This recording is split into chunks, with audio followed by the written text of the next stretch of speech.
बहुत समय पहले की बात है। सूर्यगढ़ नाम का एक सुंदर गांव था। उस गांव में रमेश नाम का एक मेहनती किसान रहा करता था। वो अपनी बेटी और पत्नी के साथ एक साधारण जीवन जीने में विश्वास रखता था। रमेश बहुत ही भोला था।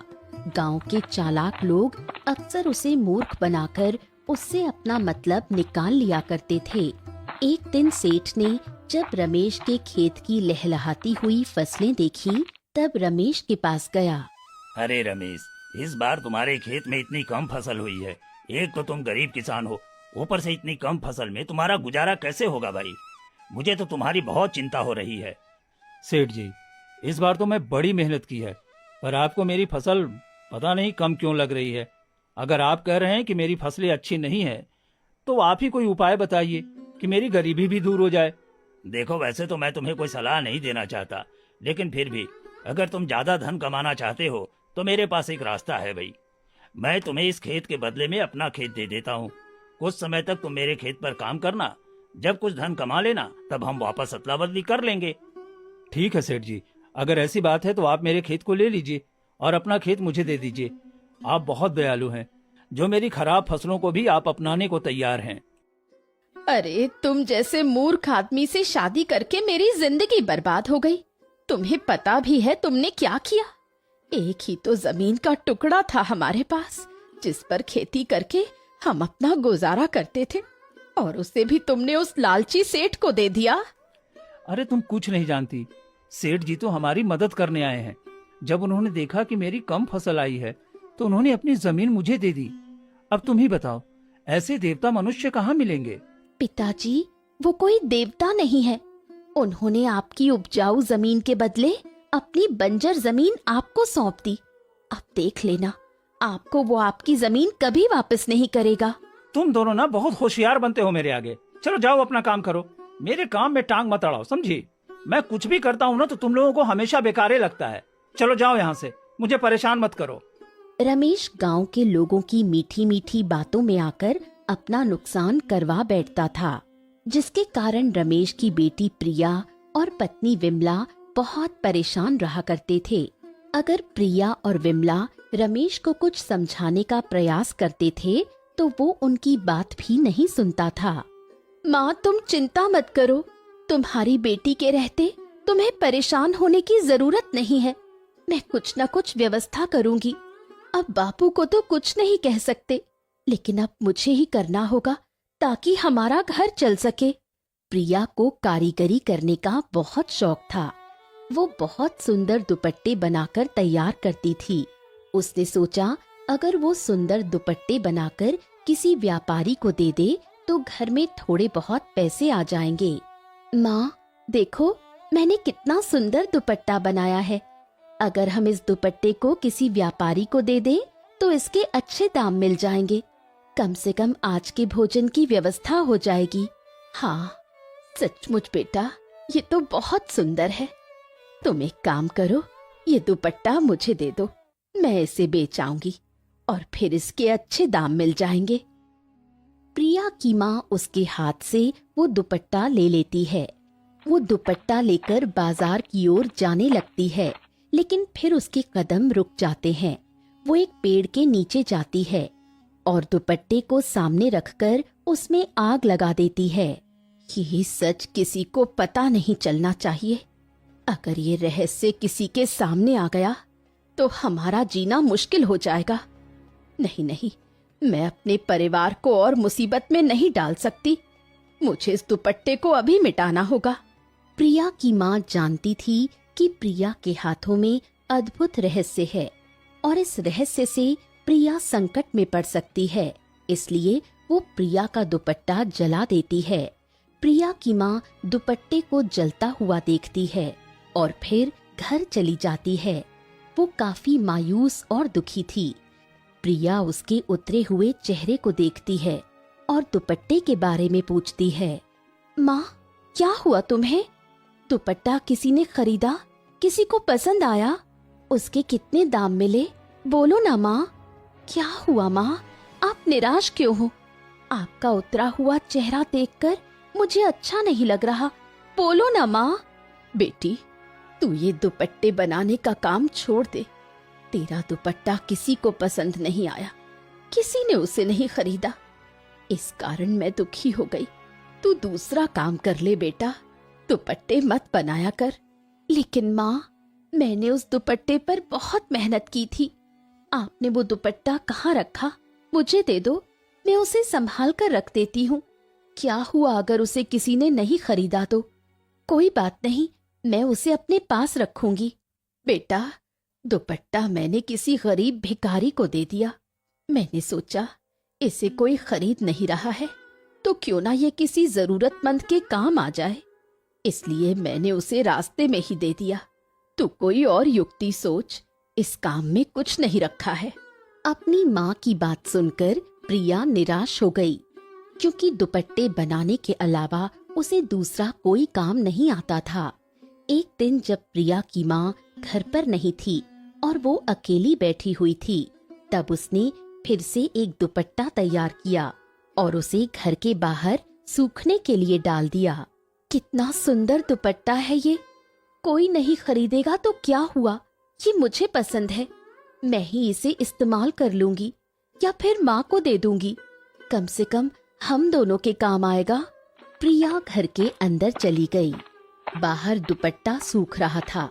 प्रिया घर के कामों में व्यस्त हो गई, इसलिए दुपट्टे को वापस घर में रखना भूल गई।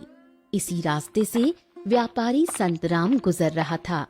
जब उसकी नजर प्रिया के बनाए हुए दुपट्टे पर पड़ी, तब उसका मन आश्चर्य से भर गया। इतना सुंदर है ये। मैं इतने समय से कपड़ों का व्यापार कर रहा हूँ, लेकिन ऐसी कलाकारी मैंने आज तक नहीं देखी। ऐसी सुंदर चीज तो मेरे पास होनी चाहिए। एक काम करता हूँ, छुप कर देखता हूँ कि आखिर इस दुपट्टे को किसने बनाया है। व्यापारी प्रिया के घर के बाहर छुप गया और इंतजार करने लगा कि कोई घर से बाहर आए, ताकि वो उस कलाकार के बारे में जान सके जिसने ये नायाब दुपट्टा तैयार किया है। थोड़ी देर बाद जब प्रिया को ध्यान आया कि उसने घर के बाहर दुपट्टा सूखने के लिए डाला है, तो वो घर से बाहर दुपट्टा लेने के लिए आई। अच्छा, तो ये है वो कलाकार जिसके हाथों में जादू है, जिसने इतना सुंदर दुपट्टा तैयार किया है कि ये दोबारा नहीं तैयार किया जा सकता। मैं ये काम करता हूँ, इसको मुंह मांगी कीमत देकर इसे खरीद लेता हूँ। व्यापारी प्रिया के पास पहुंचा और उससे उसकी कला के बारे में पूछने लगा। अद्भुत। देखो, मैं कपड़ों का व्यापारी हूँ, लेकिन ऐसी कला मैंने आज तक नहीं देखी। क्या इसे तुमने बनाया है? तुमने ये कला कहाँ से सीखी है? मैंने इस दुपट्टे को स्वयं अपने हाथों से बनाया है। क्या सचमुच आप मेरी कला की इतनी प्रशंसा कर रहे हैं? क्या ये दुपट्टा आपको पसंद आया? हाँ, ये बहुत सुंदर है। मैं इसे खरीदना चाहता हूँ। बताओ, इसकी कीमत क्या है? मैं तुम्हें मुंह मांगी कीमत देने को तैयार हूँ। तुम बस दुपट्टा मुझे दे दो। व्यापारी प्रिया को बहुत सारा धन देता है और बदले में उससे वो दुपट्टा खरीद लेता है। प्रिया पैसे पाकर बहुत खुश होती है। उधर व्यापारी आगे बढ़ने लगता है। रास्ते में अंधेरा होने के कारण वो तेजी से चल रहा था। तभी दो डाकू व्यापारी के पास आते हैं। अरे व्यापारी, कहाँ भागा जा रहा है? तेरे पास तो बहुत धन दिखाई देता है। सारा धन हमें दे दे, नहीं तो हम तुझे यही मार देंगे। चुपचाप सारे पैसे निकाल। नहीं नहीं, तुम लोग मुझे जितना धनवान समझ रहे हो, मैं उतना धनवान नहीं हूँ। मैं तो साधारण कपड़ों का व्यापारी हूँ। मेरे पास तो कुछ भी नहीं है। मैं सच कह रहा हूँ। व्यापारी अपने आप को बचाने का प्रयास करता है, लेकिन तभी दूसरा डाकू उसके हाथ से पोटली छीन लेता है और व्यापारी को धक्का दे देता है। दोनों डाकू व्यापारी को लूटकर वहाँ से भाग जाते हैं। हाय हाय, ये क्या हो गया? अब तो मेरे पास कुछ भी नहीं बचा। अब मैं घर कैसे जाऊंगा? मेरे इतने दिनों की मेहनत वो डाकू लूट कर ले गए। कुछ समझ में नहीं आ रहा, क्या करूं? यहाँ से नहीं, यहाँ से न पीछे जा सकता हूँ न आगे बढ़ सकता हूँ। तभी व्यापारी की नजर प्रिया के बनाए हुए दुपट्टे पर पड़ी। डाकुओं ने दुपट्टे को बेकार समझकर वहीं पर फेंक दिया। व्यापारी ने वो दुपट्टा उठा लिया। उसने सोचा अगर कोई रास्ता नहीं निकला तो वो दुपट्टे को बेच देगा। व्यापारी निराश होकर आगे बढ़ने लगा। चलते चलते वो एक नगर में पहुंचा। उसके पास खाने को कुछ भी नहीं था। भूख तो बहुत तेज लगी है, खाने को भी कुछ नहीं है। एक काम करता हूँ, इस दुपट्टे को नगर के राजा के पास लेकर जाता हूँ। हो सकता है उन्हें ये पसंद आ जाए और वो बदले में मुझे कुछ पैसे दे दें।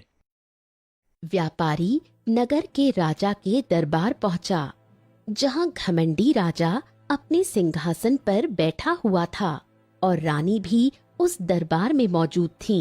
कहो व्यापारी, तुम यहाँ क्या करने आए हो?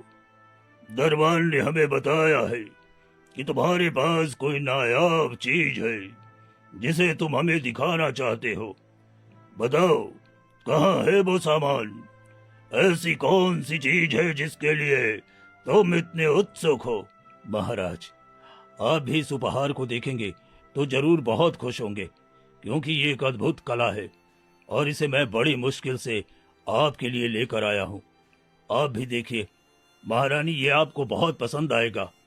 व्यापारी राजा के सामने दुपट्टे का प्रदर्शन करता है। राजा सचमुच दुपट्टे को देखकर चौंक जाते हैं, क्योंकि ऐसी कला उन्होंने अपने जीवन में कभी नहीं देखी थी। सचमुच सचमुच ये तो बहुत ही अद्भुत और सुंदर है। इसे तुम कहाँ से लेकर आए? आप क्या कहती हैं महारानी? क्या हमें इसे खरीद लेना चाहिए? यह सचमुच बहुत अद्भुत लग रहा है। हाँ महाराज, ऐसी कला को हमें किसी और के पास नहीं जाने देना चाहिए। जरा सोचिए, ऐसा दुपट्टा अगर हमारे पास होगा तो नगर में और दूसरे राज्यों में हमारी कितनी शान होगी। इसकी कीमत बताओ व्यापारी, हम इसे खरीदने को तैयार हैं, किंतु ध्यान रहे, ऐसे दुपट्टे तुम दूसरे किसी राजा को नहीं दोगे। हमें इस बात का वचन दो, क्योंकि अगर ऐसा दुपट्टा हमने किसी दूसरे राजा के पास देख लिया तो तुम्हारा सिर कलम कर दिया जाएगा। व्यापारी डर गया, लेकिन उसके पास कोई और रास्ता नहीं था। उसने राजा से वादा किया कि वो इस प्रकार के दुपट्टे को दूसरे किसी राजा को नहीं देगा। राजा ने व्यापारी को धन दे दिया और व्यापारी जल्दी से वो नगर छोड़कर चला गया। उधर राजा और रानी दुपट्टे को देखकर खुश थे। ये बहुत अच्छा है, मैं इसे अभी ओढ़ कर दिखाती हूँ। आप देखिए और बताइए मुझ पर कैसा लगता है। मैं तो कहती हूँ हम ऐसे 2-4 दुपट्टे और बनवा लेंगे ताकि हमारे पास कोई कमी ना हो। रानी जैसे ही उस दुपट्टे को ओढ़ती है, ठंड से कांपने लगती है। अरे महाराज, ये तो केवल देखने में ही सुंदर नहीं, बल्कि इसके तो गुण भी अद्भुत हैं। इसे ओढ़ने पर ठंड लग रही है महाराज। मेरा तो पूरा शरीर ठंडा हो चुका है, बहुत ठंड लग रही है। अरे महारानी, आप किसे मूर्ख बना रही हैं? ये दुपट्टा देखने में तो सुंदर है, लेकिन भला इसे ओढ़ने से आपको ठंड कैसे लग सकती है? आप जरूर नाटक कर रही हैं। लाइए, इसे मुझे दीजिए, मैं ओढ़ कर देखता हूँ। अभी दूध का दूध और पानी का पानी हो जाएगा। राजा दुपट्टे को ओढ़ते हैं। अरे ये क्या? ये तो बहुत गर्मी दे रही है। ऐसा लग रहा है जैसे मेरे पूरे शरीर में आग लग गई है। ये तो बड़ा ही जादुई दुपट्टा है। कहीं ऐसा तो नहीं कि उस व्यापारी ने हमारे साथ कोई खेल खेला है? महाराज, सचमुच ये बहुत अद्भुत बात है कि जब मैं इसे ओढ़ती हूँ तो मुझे ठंड लगती है और आप ओढ़ते हैं तो आपको गर्मी लगती है। महाराज, वर्षों पहले मैंने सुना था कि ऐसी कला बहुत कम लोगों के पास होती है। इस पूरे संसार में मात्र 1% लोग ही इस प्रकार की कला से वस्त्र तैयार कर पाते हैं। अगर ऐसा है तो फिर हमें उस कलाकार को पकड़ लेना चाहिए। ये कला केवल हमारे राज्य तक सीमित होगी। मैं इसे किसी दूसरे राजा के पास बिल्कुल नहीं जाने दूंगा। सैनिकों, सैनिकों! राजा की आवाज देते ही 2 सैनिक दौड़ते हुए राजा के पास आए। जी महाराज, जी महाराज, आपने मुझे बुलाया। हम आपके सामने प्रस्तुत हैं। आदेश कीजिए महाराज, आदेश दीजिए। आपके एक आदेश पर हम अपनी जान दे सकते हैं। सैनिकों, जाओ और उस व्यापारी को ढूंढ कर लाओ जो 2 दिन पहले महल में आया था। वो बचना नहीं चाहिए। उसे किसी भी हाल में ढूंढ कर हमारे सामने लाओ। अगर तुम दोनों ये नहीं कर सके तो तुम्हें भारी दंड मिलेगा। राजा के आदेश पर सैनिक वहां से चले गए और थोड़ी देर बाद व्यापारी को पकड़कर राजा के सामने प्रस्तुत किया। महाराज, ये व्यापारी हमें देखकर भागने लगा था। हम इसे बड़ी मुश्किल से पकड़कर आपके सामने लेकर आए हैं। अब आप ही इनसे पूछिए कि आखिर ये हमें देखकर क्यों भाग रहा था। तुम्हें क्या लगा तुम इतनी आसानी से बचकर निकल जाओगे और हम तुम्हें जाने देंगे? आज तक मुझसे कोई नहीं बच सका, इसलिए तुम भी नहीं बच सकते। अब जल्दी से मुझे सच्चाई बताओ, आखिर इस दुपट्टे का रहस्य क्या है? महाराज, मैं नहीं जानता। मैं किसी दुपट्टे का रहस्य नहीं जानता। मैं तो रास्ते से गुजर रहा था। एक लड़की ने इसे अपने घर के बाहर टांग रखा था। मुझे अच्छा लगा तो मैंने खरीद लिया। फिर रास्ते में जब डाकू ने मेरा धन छीन लिया तो ये दुपट्टा मैंने आपको दे दिया ताकि मुझे कुछ पैसे मिल जाएं और मैं अपने घर पहुंच सकूं। बस इतना ही रहस्य है महाराज। मुझे छोड़ दीजिए, मेरा कोई दोष नहीं है। मुझे अपने घर जाने दीजिए। ठीक है, हम तुम्हें जाने देंगे, लेकिन इसके लिए तुम्हें मेरी बात माननी होगी। तुम्हें हर हाल में उस लड़की को यहाँ लेकर आना होगा। जिस लड़की में इतनी अद्भुत कलाकारी है, वो स्वयं कितनी सुंदर होगी। मैं तो उसे देखने के लिए उत्सुक हूँ।